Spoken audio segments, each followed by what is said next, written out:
السلام عليكم ورحمة الله وبركاته. سو dhawaada asxaabay ku soo dhawaada channelkeena Griyad Media.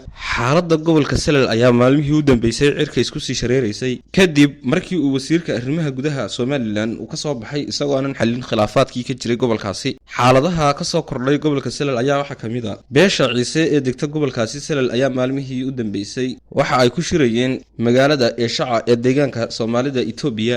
Shirkaasi oo shalay toole ku soo gabagaboobay deegaankaasi ayaa waxa ka soo baxay shan qodob oo muhiim ah. Shantan qodob ay soo saareen beesha Ciise ayaa waxa kamid ahaa in si degdeg ah ay u hawlgalaan guddiga qabanqaabada kuwaasi oo tagaya magaalada Saylac. Lambar 2 in Ciise weyne meel kasta uu joogo ka soo qayb galo munaasabada xeer Ciise. Lambar 3 in dawladda Somaliland sugto amniga iyo xasiloonida gobolka Salal. Lambar 4 in ay munaasabada ka soo qayb galaan cuqaasha waxgaradka garaadada iyo suldaamada beelaha Soomaaliyeed meel kasta joogan. Ugu dambeyn in madaxweynaha Somaliland Ciro loogu baaqay in uu ka soo qayb galo munaasabadaasi. Waxa sidoo kale maalmihii ugu dambeeyay lagu daadgureynayay gobolkaasi Salal ciidamadii ugu badnaa Somaliland ee la geeyo gobolkaasi. Waxa saaka aroortii safar aan la shaacin isaguna ku soo baxay wasiirka arrimaha gudaha Somaliland iyo wafdi uu hogaaminayo kuwaasi oo ku noqon doona magaalada Saylac. Xaaladda gobolka Salal ayaa maalmihii u dambeeyay ka sii daraysa